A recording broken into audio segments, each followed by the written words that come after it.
দর্শক, আমরা তো ওদিকে নজর রাখছি কি হচ্ছে না হচ্ছে।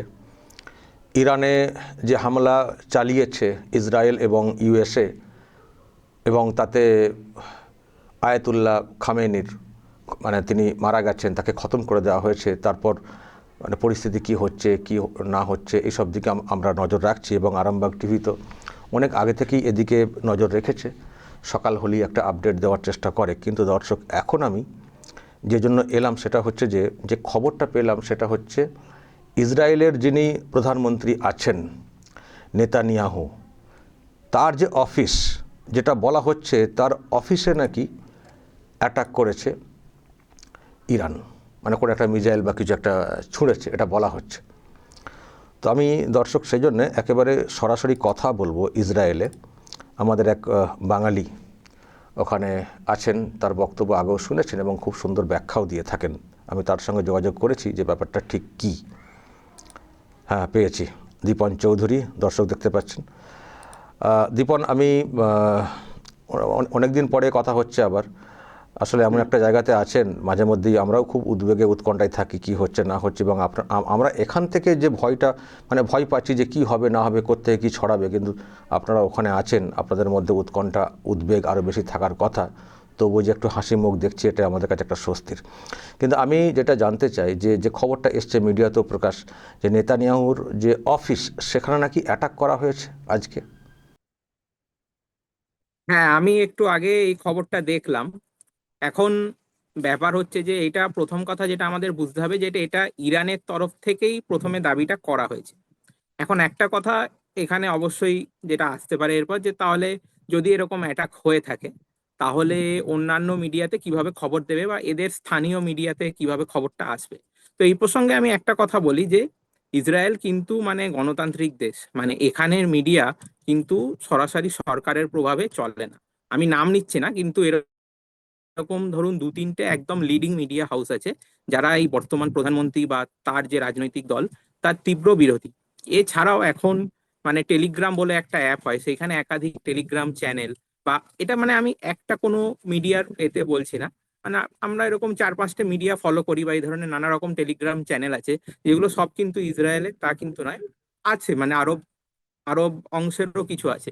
তো সেইখানে এই ধরনের কোনো অ্যাটাকের খবর কংক্রিট এভিডেন্স কিন্তু এখনো অবধি কিছু পাওয়া যায়। এবার তর্কের খাতিরে যদি ধরেও নেওয়া যায় যে ওই বিল্ডিং এ বা তার কম্পাউন্ডে অ্যাটাক হয়ে থাকে, তাহলে সরাসরি প্রধানমন্ত্রীর কিছু ক্ষতি হওয়ার সম্ভাবনা আমি বলবো কম। তার কারণ ইন জেনারেল এগুলো হয় একদম ফর্টিফাইড বাংকারের মধ্যে। এবার তাহলে কেউ প্রশ্ন করতে পারে, সে তো খামেনি বা এর আগে অন্যান্য নেতারাও হয়তো বাংকারের মধ্যে ছিল। তো এখানে একটা বেসিক একটা ডিফারেন্স আছে। ইসরায়েল যখন এদের অন্যদের বাংকারে গিয়ে মারছে তখন, বা আমেরিকাও, তখন তারা বাংকার বাস্টার বোম ব্যবহার করে, যেটা শুধুমাত্র বানানোই হয়েছে যাতে ওই ধরনের কংক্রিটকে ভেদ করে তারা গিয়ে বিস্ফোরণটা করতে পারে। কিন্তু ইরান যেটা ছুঁড়ছে সেটা হচ্ছে হাইপারসোনিক মিসাইল বা ব্যালিস্টিক মিসাইল।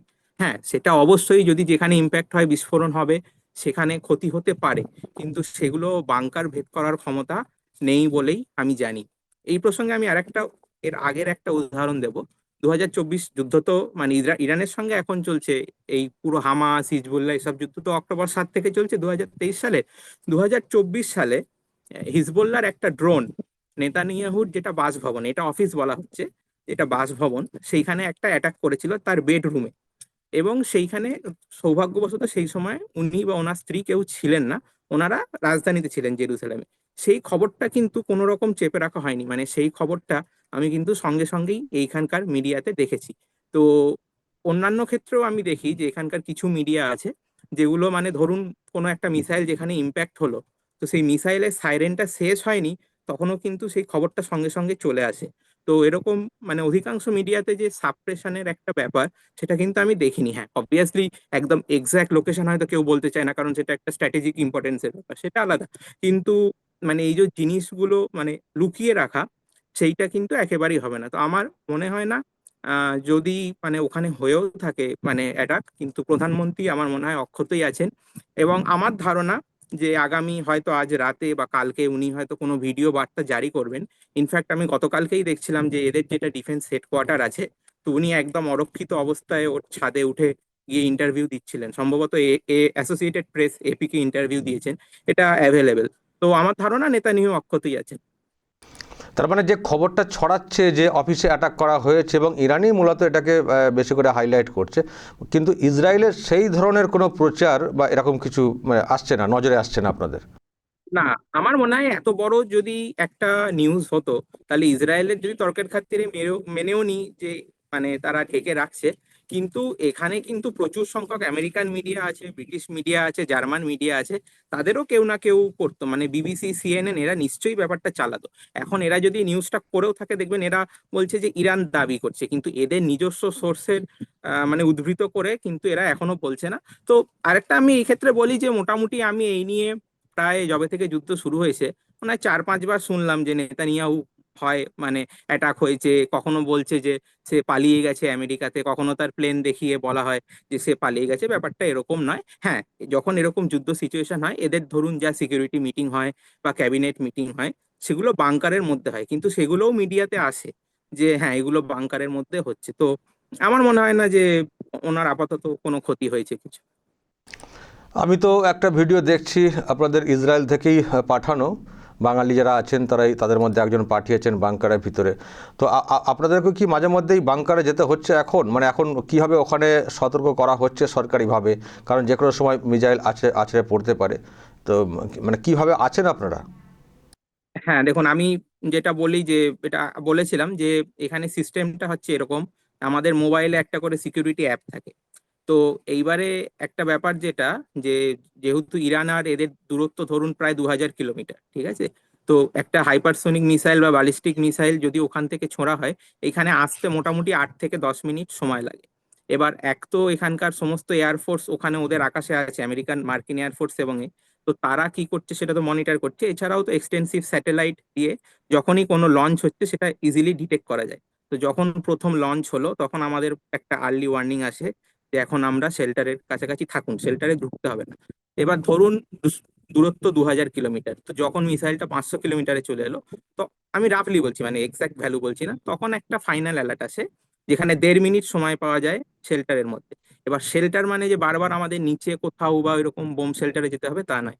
এখানে যেগুলো মডার্ন বিল্ডিং বা ফ্ল্যাট আমরা যেরকম এতে থাকি, প্রত্যেকটা ফ্লোরে একটা করে স্পেশাল রুম থাকে, যেটা ডবল বা ট্রিপল হচ্ছে কংক্রিটের ওয়াল করা আছে, প্লাস সেখানে স্পেশাল এক্সপ্লোশন প্রুফ দরজা করা আছে। তো কি এবার ডাইরেক্ট যদি সেখানে মিসাইল হিট হয় কিছু হতে পারে সেটা আমরা জানি না, কিন্তু এগুলো মোটামুটি 90% সেফ, সে বিষয়ে কোনো সন্দেহ নেই। তো যতক্ষণ হলো ওই ইন্টারসেপশন হলো বা কোথাও হিট হলো, আমরা ঘরে বসে বসে শুনতে পাই ইন্টারসেপশন হচ্ছে বিস্ফোরণের, কিন্তু আমাদের সেরকম কোনো আঁচ পড়ে না। তারপর যখন অল ক্লিয়ার হয় ওই অ্যাপেই আমাদের বলে দেয় ঠিক আছে এবার তোমরা শেল্টার থেকে বেরিয়ে যেতে পারো। তো এই হচ্ছে মোটামুটি সিস্টেম। তো হ্যাঁ, এটা তো কখনোই বলবো না যে পুরো নর্মাল লাইফস্টাইল চলছে, কিন্তু ওই আর কি মোটামুটি যখন ওয়ার্নিং আসে শেল্টারে চলে গেলাম।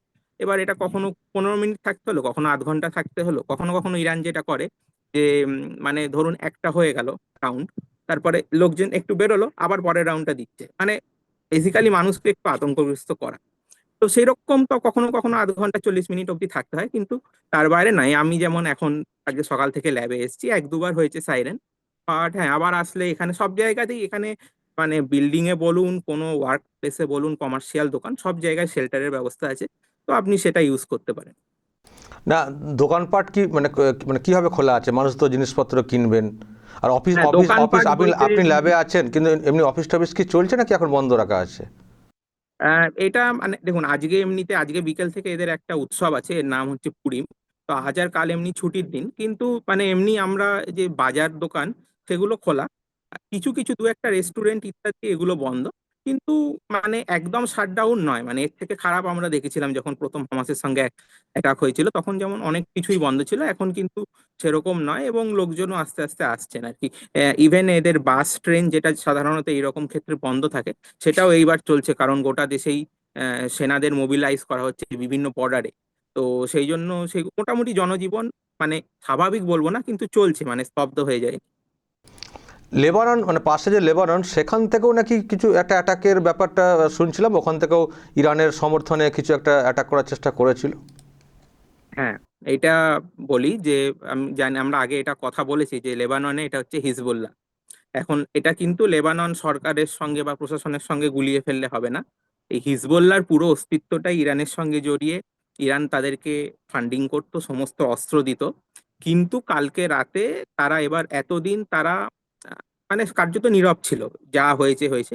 কিন্তু এটা কালকে রাতে তারা মোটামুটি 6টা মিসাইল আর কিছু ড্রোন তারা ছেড়েছিল।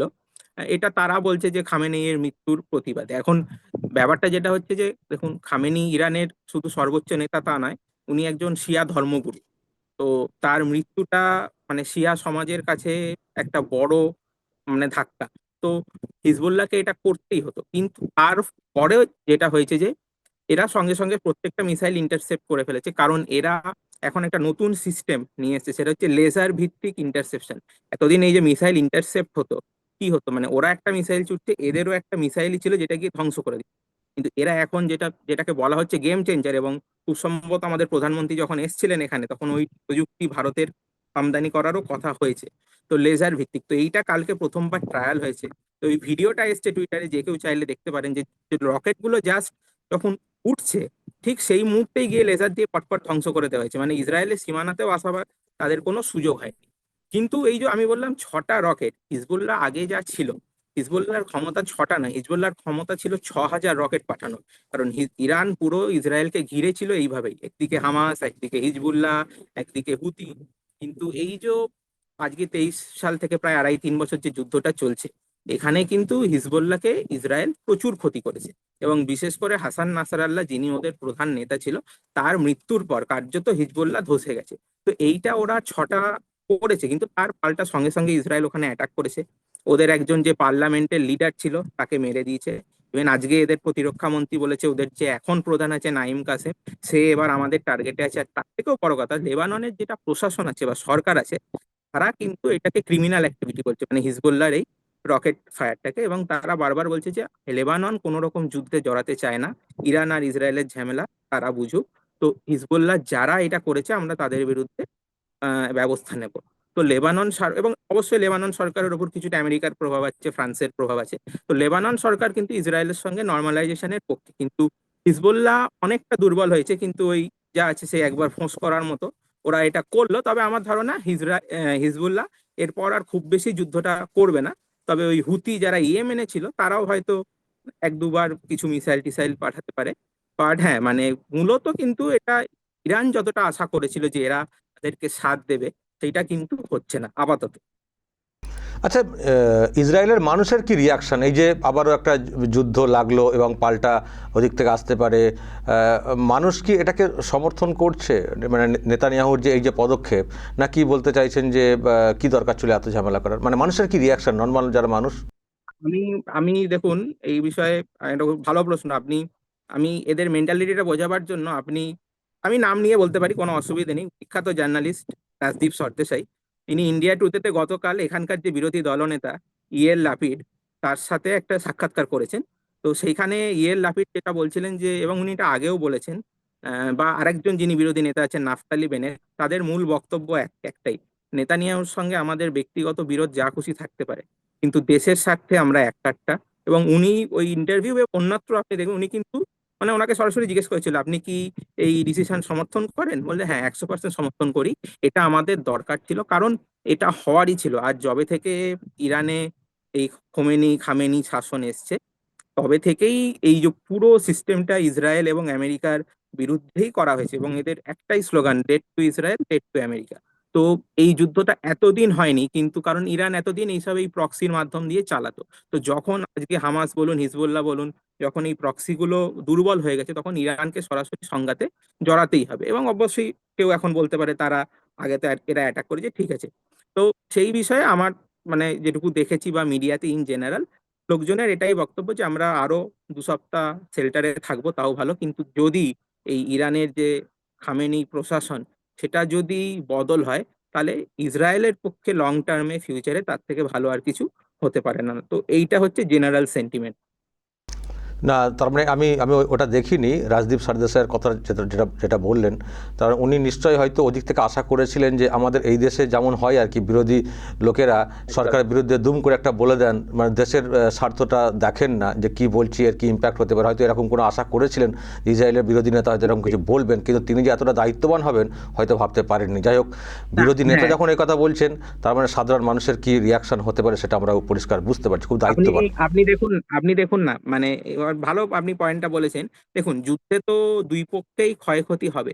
আপনি আমাদের অপারেশন সিঁদুরের সময় দেখুন আমাদের বিরোধী নেতাদের কটা জেট পড়েছে, সমস্ত পাকিস্তানের যা যা মানে পয়েন্ট সেইগুলোকে আরো বেশি অ্যাম্পলিফাই করে আমাদের দেশের বিরোধীরা দুর্ভাগ্যজনকভাবে দেখায়। অথচ এইখানে হ্যাঁ যা আছে তাদের মধ্যে আছে, কিন্তু কোনোদিন আমি যেটুকু ফলো করে, আমি তো অবভিয়াসলি আমি হিব্রু তো অত ভালো বুঝি না, কিন্তু আমি যেটুকু মিডিয়া ফলো করি, ট্রান্সলেট করে করে দেখি, আমি কোনোদিন এদের কোনো নেতাকে কোনোদিন আমি একভাবে এটা বলতে চাই এই যে গাজা নিয়ে যে যুদ্ধে চলছিল, এত এদের সমালোচনা গোটা বিশ্বে, এত এতে একটা বিরোধী নেতা, একজন দুজন, তাও তারা ঠিক প্রথম সারির নেতা নয়, এই ছাড়া একটা বিরোধী নেতা কোনোদিন কোনো বাইরের মিডিয়াতে গিয়ে বা বিদেশে গিয়ে একটা বাজে মন্তব্য করেনি দেশ নিয়ে বা প্রশাসন নিয়ে। অথচ এরকম নয় যে মানে এদের যে বিরোধী নেতা এবং প্রধানমন্ত্রী মানে কার্যত মুখ দেখা দেখি বন্ধ, এত বাজে সম্পর্ক মানে রাজনৈতিক ভাবে, কিন্তু দেশের স্বার্থে তারা এক কাটে। এবং আমার মানে এক কথায় কেউ যদি বলে যে ইসরায়েলের ইউএসপি কি, যে এত ছোট দেশ কিভাবে সে এইগুলো বারবার করতে পারে, তার একটা কারণ হচ্ছে এটাই। এবং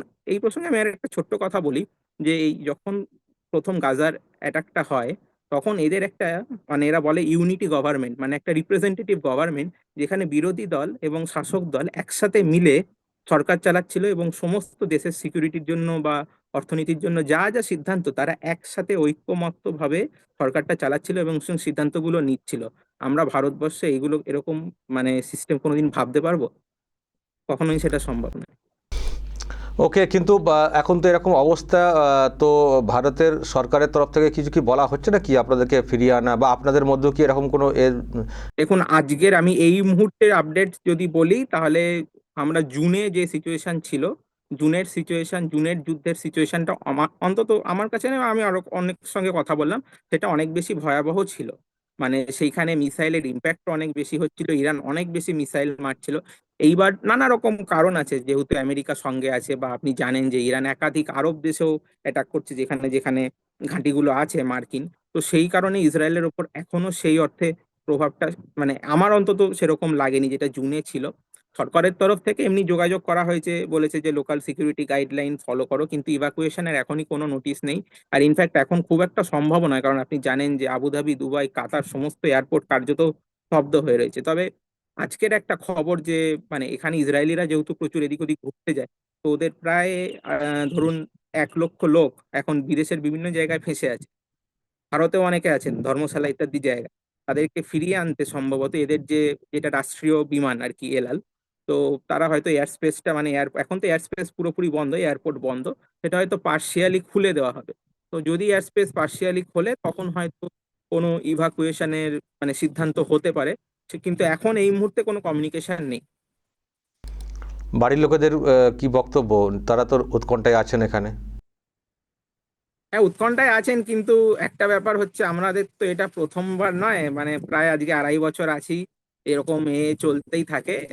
তো হ্যাঁ, টেনশন থাকে অবশ্যই, সেটা নয়, কিন্তু মোটামুটি আমি ওই হোয়াটসঅ্যাপে বা ইত্যাদিতে সবসময় কথা বলার চেষ্টা করি। তো এরকম নয় যে আমাদের নেটওয়ার্কের বাইরে আছি বা এরকম কিছু, খালি ওই সেল্টারে মাঝে মাঝে ঝামেলা মানে নেটওয়ার্ক থাকে না। বাকি যখনই বাইরে আসি সঙ্গে সঙ্গে ফোন টোন করে কথা বলে দেওয়া হয়। তো হ্যাঁ, টেনশন তো থাকবে স্বাভাবিক, বাট তাদেরও আর কি অভ্যস্ত হয়ে গেছে এখন এখানে, এটা এখানকার একটা ওয়ে অফ লাইফ আর কি। ওকে, অসংখ্য ধন্যবাদ সরাসরি থাকার জন্যে। পরে আবারও যোগাযোগ করব দীপন, সাবধানে থাকবেন। এখনো পর্যন্ত Thank you. ঠিকঠাকই আছেন দেখতে পাচ্ছি। আমরা চাইবো এইভাবেই ভালো থাকবেন, আর এই যেটা চলছে তার একটা কিছু সমাধান সূত্র বের হবে। ভালো থাকবেন। দর্শক, শুনলেন দীপন চৌধুরী সরাসরি ইসরায়েলে মানে ইসরায়েল থেকে ছিলেন, একটা সুন্দর ব্যাখ্যা দিলেন। নিশ্চয়ই আপনারা বুঝতে পারলেন যে ঠিক কী চলছে এখানে। তো অনেক মিডিয়া অনেক কিছু বলছে, কিন্তু একেবারে গ্রাউন্ড জিরো যদি বলি আর কি, ইসরায়েল, সেখান থেকে আপনারা সরাসরি রিপোর্ট পেলেন। এই যে ভিডিও দেখছেন এটা হচ্ছে বাংকার, মানে কিছু বিপদের সংকেত দেখলেই এইভাবে ঢুকে পড়তে হয়। এটাও কিন্তু ইসরায়েলের ছবি। কিন্তু একটা কথা আমার খুব ভালো লাগলো, যে দেশের ভিতরে রাজনীতি যাই হোক না কেন, যখন দেশের স্বার্থের কোনো ব্যাপার থাকে তখন কিন্তু ওই দেশে সবাই এক হয়ে কাজটা করেন, যেটার খুবই অভাব আমরা দেখতে পারি আমাদের দেশে। দর্শক বলবেন যা বলার এই নিয়ে, যদি কিছু বলার থাকে অবশ্যই বলবেন এবং নজর রাখবেন আরামবাগ টিভিতে।